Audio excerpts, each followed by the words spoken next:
হয়, কালি যিটো ঘটনা সিদিনাৰ যিটো ঘটনা আমি দেখা পালোঁ ছ'চিয়েল মিডিয়াত হওক য'তেই হওক ভিডিঅ' ফুটেজ দেখিলোঁ তাতে এজন আৰক্ষী বিষয়াই এজন ল'ৰাক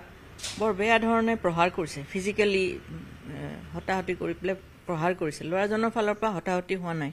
অকল পুলিচে পিটিছে মূৰটো খুন্দিয়াই দিছে ডিঙিত চেপা মাৰি ধৰিছে তোক মাৰি পেলাম এনেকুৱা ধৰণৰ ভাবুকি ধৰণৰ দিছে আৰু যিজন বিষয়াই কৰিছে সেইজন একেবাৰে সামান্য বিষয়া নহয় দেই তেওঁ কনষ্টেবল নহয় তেওঁ যথেষ্ট শিক্ষা থকা ট্ৰেইনিং থকা বহুত দিন পুলিচত কাম কৰি বৰ্তমান পৰিদৰ্শক হিচাপে আৰু পানবজাৰ থানাৰ নিচিনা এখন গুৰুত্বপূৰ্ণ মহানগৰীৰ থানাত তেওঁ কৰ্মৰত অচি হিচাপে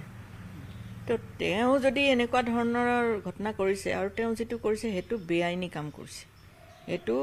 লৰ মতে কৰা নাই ইলিগেল কাম কৰিছে তো সেই ইলিগেল কামখিনিৰ কাৰণে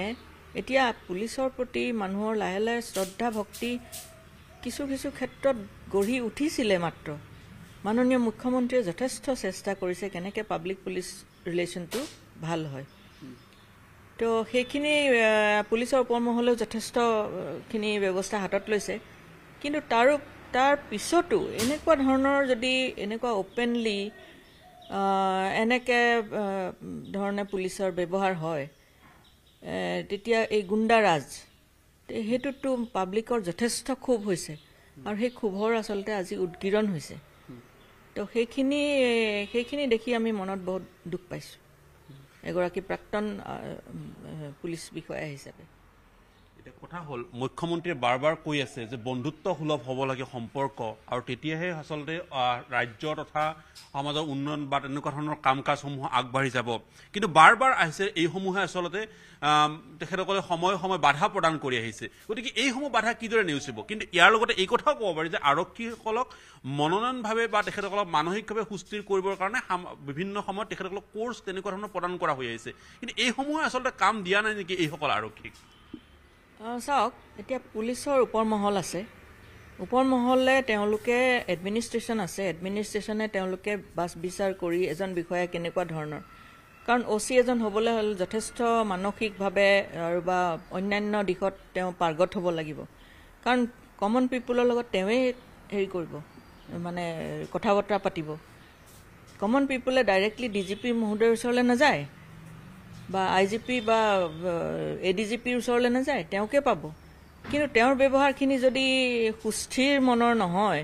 তেতিয়াহ'লে কেনেকৈ হ'ব এতিয়া মই যিটো এইটো ঘটনা দেখিছোঁ মই এইটোৱে প্ৰশ্ন কৰিছোঁ পুলিচৰ ওপৰমহলে কি তেওঁৰ গুণাগুণ চাই পেলাই তেওঁক আজি পানবজাৰ থানাৰ অচি নিয়োগ কৰিলে শুনামতে তেওঁৰ আগৰ প্ৰিভিয়াছ ৰেকৰ্ড ইমান ভাল নহয় এনেকুৱা ধৰণৰ হিউমেন ৰাইটছ ভায়লেশ্যনৰ বহুতখিনি কেছ তেওঁৰ এগেইনষ্টত আছে বুলি শুনিছোঁ কিমান দূৰ সত্য মই নাজানো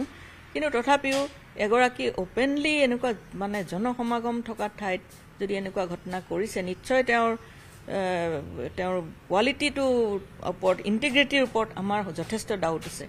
আৰু সেইকাৰণে মই পুলিচৰ ওপৰমহলক প্ৰশ্ন কৰিছোঁ আপোনালোকে ঘা লগাব বাৰে বাৰে আপোনালোকে ঘা লগাব আৰু আমাৰ মাননীয় মুখ্যমন্ত্ৰী মহোদয়ক আগবাঢ়ি আহি পেলাই মলম লগাব এনেকুৱা ধৰণৰ কথা নহয় নহয় ওপৰমহলত আমাৰ নানা ধৰণৰ অফিচাৰ বহুত ধৰণৰ অফিচাৰ আছে তেওঁলোকে কি চাইছে তেওঁলোকে ট্ৰেইনিং দিব লাগে তেওঁলোকে শিক্ষা দিব লাগে তেওঁলোকেতো যথেষ্ট সা সুবিধা ৰাজকীয় ধৰণে আছে কিন্তু আজি যদি এইসকল অফিচাৰক এনেকৈ লেকাম নোহোৱা গৰুৰ নিচিনাকৈ এৰি দিয়ে আৰু পাব্লিকৰ ওপৰত গুণ্ডাৰাজ কৰে সিংঘম ষ্টাইলৰ এইটোতো নহ'ব আপোনালোকে আজিকালি দেখিছে ল'ৰা ডেকা ডেকা যুৱকসমূহ যেতিয়া পুলিচত ভৰ্তি হয় সেৱাৰ মনোভাৱটোতকৈ মানে যিটো সিংঘম কিছুমানে লেডি সিংঘম হাথিয়াৰ লৈ ৱেপন লৈ AK-47 লৈ ছ'চিয়েল মিডিয়াত ৰীল বনোৱা এইবিলাকতে ব্যস্ত থাকে তে ওপৰমহলে কি চাই আছে তেওঁলোকেতো ডিচিপ্লিনটো মেইনটেইন কৰিব লাগে গতিকে তেওঁলোকক অলপ কণ্ট্ৰল কৰক নহ'লে এইখিনিয়ে আমাক ভয়ংকৰ মানে চিটুৱেশ্যন আনিব কেতিয়াবা এতিয়া কথা হ'ল যিগৰাকী আৰক্ষীয়ে এনে বৰ্বৰতা চলালে সেইগৰাকী আৰক্ষীক তাৎক্ষণিকভাৱে নিলম্বন কৰা হ'ল আচলতে এটা কথা হৈছে যে নিলম্বনে আচলতে সেই সিদ্ধান্ত হ'ব পাৰেনে বা এনেকুৱা ধৰণৰ আৰক্ষীক লেকাম লগোৱাৰ শব্দটো যিহেতু আপুনি ব্যৱহাৰ কৰিছে এনেকুৱা আৰক্ষীক নিলম্বনৰ অৰ্ডাৰ জাৰি কৰিয়ে আচলতে সামৰিব নেকি দায়িত্ব কিন্তু তাৰপিছত আৰক্ষীগৰাকীৰ বিৰুদ্ধে কেছ ৰুজু হ'ল কেইবাখনো থানাত তেখেতৰ বিৰুদ্ধে এজাহাৰ দাখিল কৰিবলৈ গ'ল গৰাকী বিভিন্ন প্ৰতিষ্ঠানৰ পৰা তাৰপিছত তেখেতক এবাৰলৈকে কিন্তু জেৰা কৰা হোৱা নাই আৰক্ষীগৰাকীক নে আৰক্ষী হোৱা সত্ত্বে তেখেতক জেৰা কৰাব নালাগে সেইটোতো নিশ্চয় নহয় এতিয়া যিগৰাকী ভিক্টিম হৈছে তেওঁ পুলিচৰ প্ৰহাৰ পাইছে তেওঁ কি ধৰণৰ অপৰাধ কৰিছে তেওঁ অপৰাধ কৰিব পাৰে দেই তেওঁ বোধহয় ল ভায়োলেশ্যন কৰিছে সেই বুলি ল ভায়োলেশ্যন কৰিলে তাৰ উপায় বেলেগ আছে পুলিচৰ কোৰ্টে বা আইনে কেতিয়াও অধিকাৰ দিয়া নাই পুলিচে যাকে তাকে মাৰপিট কৰিব মাৰপিট পুলিচৰ হাতত ৱেপন যিটো আছে ৱেপন কেতিয়া উঠাব বা লাঠি কেতিয়া উঠাব সেইখিনিৰ যথেষ্ট কাৰা নিয়ম আছে আইন আছে আনলফুল মব যিটো বেআইনী জনতা তেওঁলোকক কণ্ট্ৰল কৰিবৰ কাৰণে বা পুলিচৰ নিজৰ ওপৰতে যেতিয়া ভাবুকি আহিলে কোনোবাই পুলিচক এটেক কৰিব দা কটাৰী লৈ এটেক কৰিব আহিলে তেনেকুৱা জীৱনৰ ভাবুকি লাইফৰ প্ৰপাৰ্টিৰ যেতিয়া ভাবুকি হয় তেতিয়া এইবিলাক কৰিবলৈ অধিকাৰ আছে বহুত কাঢ়া আইন আছে সকলোৱে জানে সেইখিনি অকল মই বুলি নহয় পুলিচৰটো বাদেই আজিকালি সকলোৱে জানে পাব্লিকে জনসাধাৰণে জানে কিন্তু এতিয়া যিটো তেওঁক এইটো হ'ল লগে লগে তাৎক্ষণিকভাৱে তেওঁক নিলম্বন কৰিলে suspension is not a punishment প্ৰথম কথা টেম্পৰেৰী দেই টেম্পৰেৰী আৰু যিটো তেওঁ ক্ৰাইম কৰিছে হি ইজ এ ক্ৰিমিনেল এই অফিচাৰজন এজন অপৰাধীক আপুনি নিলম্বন কৰিব নেকি যিকোনো অপৰাধী আপুনি অপৰাধ কৰিলে আপোনাক নিলম্বন কৰি হৈ যাব নেকি নহয় আপোনাৰ এগেইনষ্টে কেছ ৰেজিষ্টাৰ হ'ব যদি কোনোবা আগবাঢ়ি নাহে পুলিচে দেখিলে এনেকুৱা হৈছে প্ৰিলিমিনাৰী এনকুৱাৰী কিটো কৰে একদম অন কেমেৰা লাইভ হৈ আছে এইটো ইমিডিয়েটলি কেছ ৰেজিষ্টাৰ কৰিব লাগে চমতো কেছ কাৰবালে ৰখিব নালাগে এই ল'ৰাজন মানসিকভাৱে তেওঁ যথেষ্ট আঘাত পাইছে তেওঁ ইমবেলেন্স হৈ গৈছে আৰু মই ছ'চিয়েল মিডিয়াকো কৈছোঁ আপোনালোকেও তেওঁক যেনেকৈ ধৰণে জুমুৰি মাৰি ধৰিছে তেওঁ মানসিক ভাৰসাম্য হেৰুৱাই পেলাব কিবা বেয়া ষ্টেপো লৈ ল'ব পাৰে এজন পঢ়া শুনা কৰা ঘৰৰ চিন্তা কৰা উদ্যমান ল'ৰা কিবা কাৰণত ভুল আপোনাৰো হয় মোৰো হয় সকলোৰে হয় পুলিচৰো হয় কিন্তু গুৰুতৰ অপৰাধ সেইটো বেলেগ বস্তু আৰু এনেকুৱা ধৰণৰ অপৰাধো বেলেগ বস্তু কিন্তু পুলিচে যিখিনি কৰিছে সেইখিনি গুৰুতৰ অপৰাধ কাৰণ আইন হাতত তুলি লৈছে আইন ৰক্ষাকাৰীয়ে আইন হাতত তুলি লৈছে ইউনিফৰ্মত এজন মানুহ এজন গুণ্ডা এনেকুৱা বিষয়াক আমাক নালাগে আৰু যিটো আপুনি কৈছে যে সাসপেনশন আল্টিমেট নেকি এইটো আল্টিমেট কেতিয়াও হ'ব নাই এইটো টেম্পৰেৰী এটা মানে তেওঁ নিলম্বন কৰিছে এতিয়া বৰখাস্ত বৰখাস্ত কৰিবলৈ অলপ কিছু টাইম লাগিব এইটো প্ৰচিডিঅ'ৰ আছে অলপ সামান্য টাইম লাগিব প্ৰচিডিঅ'ৰ ফ'ল' নকৰিলে কালি পৰহি তেওঁ গৈ পেলাই কোৰ্টত হাজিৰ হ'ব কোৰ্টত কেছটো প্ৰচিডিঅ'ৰ ফ'ল' কৰা নাই বুলিয়ে সামান্য এটা সুৰুঙা ওলাই পেলাই তেওঁ হাৰি যাব তো সেইকাৰণে প্ৰথম কথা হ'ল তেওঁক কণ্ট্ৰল কৰিব লাগিব কাৰণ তেওঁ এতিয়া মানুহজনক ভাবুকি দিব পাৰে এই যিজনে FIR দিছে এই ল'ৰাজন তেওঁক বিভিন্ন ফালৰ পৰা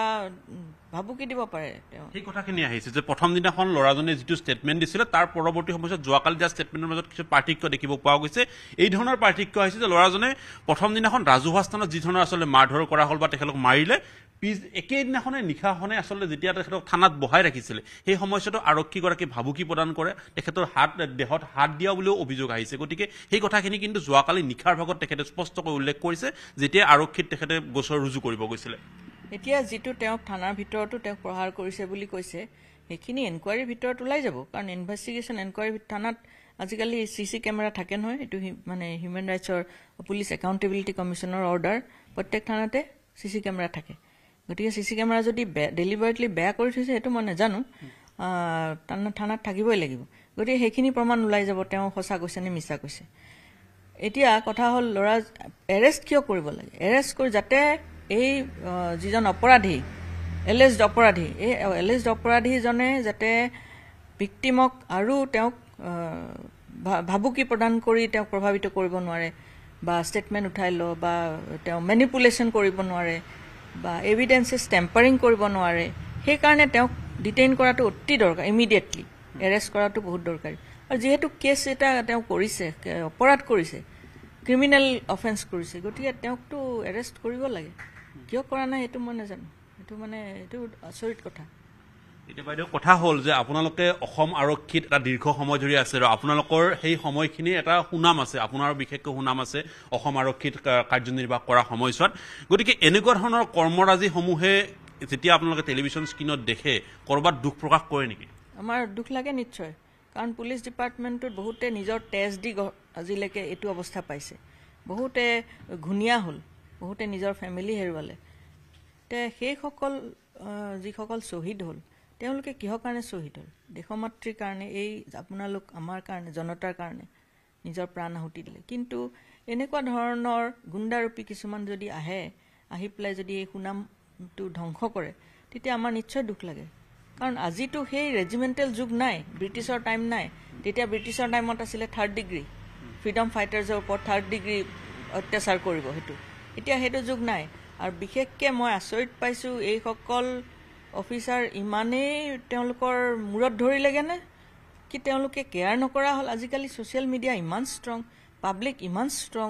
তথাপি তেওঁলোকে কেয়াৰ নকৰি মনে মনে কৰাৰ কাম নহয়, এইটো অ'পেনলি কৰিবলৈ সাহস পাইছে। কি কাৰণত সাহস পাইছে?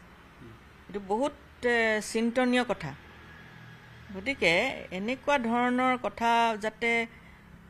মানে আশৈ নাপায়, সেইটো কাৰণে কিন্তু পুলিচ মহলে ব্যৱস্থা ল'ব, তেওঁলোকেহে ব্যৱস্থা ল'ব। মই সেই কথাটো আপোনাক সুধিব বিচাৰে যে অন্তিম কথাটো যে এই ধৰণৰ ঘটনা যাতে পুনৰাবৃত্তি নহয় তাৰ কাৰণে কি ধৰণৰ আহ্বান জনাব আৰক্ষী শীৰ্ষ ব্যৱস্থাক? এটা কথা হ'ল, ষ্ট্ৰেছফুল হৈ থাকে পুলিচৰ প্ৰত্যেকজন মানুহ। কাৰণ কি, আমাৰ পুলিচৰ ক্ৰাইম অনুপাতে, জনসংখ্যা অনুপাতে আমাৰ পুলিচৰ সংখ্যা যথেষ্ট নহয়। তাৰ কাৰণে বহুতখিনি নতুন পোষ্ট ক্ৰিয়েট কৰিব লাগে, বিশেষকৈ SI ৰেংকত, কনষ্টেবল ৰেংকত আৰু ইন্সপেক্টৰ ৰেংকত। তেওঁলোকক প্ৰপাৰ ট্ৰেইনিং দিব লাগে। আজিকালি ল'ৰা ছোৱালীবোৰ জ্ঞানী হৈছে, বহুত ভাল ভাল ল'ৰা ছোৱালী সোমাইছে পুলিচত। মিনিমাম ধৰি লওক গ্ৰেজুৱেশ্যন, আপোনাৰ মাষ্টাৰ ডিগ্ৰী, ইঞ্জিনিয়াৰ পৰ্যন্ত সোমাইছে। গতিকে এটা যদি শিক্ষিত ফ'ৰ্চ আহে আৰু গোটেইকেইজন যদি মেণ্টেলি অলপ যদি বেলেঞ্চড হৈ থাকে, মানে কাম কাজত যদি সুস্থিৰতা থাকে, তেতিয়াহ'লে তেওঁলোকে কাম কৰাত এটা সুস্থিৰ পৰিৱেশ পাব, মাইণ্ডটো ঠিকে থাকিব। কিন্তু সেই বুলি নহয় যে মই OC কৰিছোঁ, মোৰ বহুত কাম, সেই বুলি মই জাগে তাগে যি টি কৰি দিম, সেইটোতো নহ'ব নহয়। গতিকে সেই বিভিন্ন ধৰণৰ পদক্ষেপ অলৰেডি লৈ আছে। কিন্তু এটা মষ্ট ইম্পৰ্টেণ্ট পদক্ষেপ হ'ল যিখিনি গেপবিলাক হৈ আছে, মানে এই ধৰি লওক মেন পাৱাৰ যিটো কমি আছে, এই মেন পাৱাৰ বহুতখিনি বঢ়াব লগা হৈ আছে, উইমেন পুলিচ নাম্বাৰ বঢ়াব লগা আছে, আৰু ডিচিপ্লিনটো খুব কাঢ়াকৈ তেওঁলোকৰ মাজত এনফৰ্চ কৰিব লাগে। আৰু ফ্ৰম টাইম টু টাইম এইবিলাক মানুহখিনিক চেঞ্জ কৰিব লাগে। তাৰমানে এফিচিয়েণ্ট অকল এছাম মানুহেই নহয়, এছাম মানুহকে আপুনি চাই আহিবচোন, তেওঁলোকে অনবৰত ইখন থানাৰ OC, সিখন থানাৰ OC, যদিও তেওঁৰ বেয়া নাম আছে বা তেওঁ সাংঘাতিক কিবা এটা ভাল কাম কৰা নাই, কিন্তু কিছুমান খুব ভাল চাইলেণ্টলি কাম কৰি আছে, CIDত আছে, SBত আছে, বৰ্ডাৰ অৰ্গেনাইজেশ্যনত কাম কৰি আছে চাইলেণ্টলি। তেওঁলোকে যথেষ্ট জ্ঞান আছে, যথেষ্ট অভিজ্ঞতা আছে, কিন্তু তেওঁলোকক কেতিয়াও তেনেকুৱা পষ্টিং দিয়া নাই। গতিকে সেইখিনিবিলাকো চাব লাগিব। আৰু বহুতখিনি আছে তেওঁলোকে জানে, ইমান আৰু ক'ব ইয়াতে সময় নহ'ব। আৰু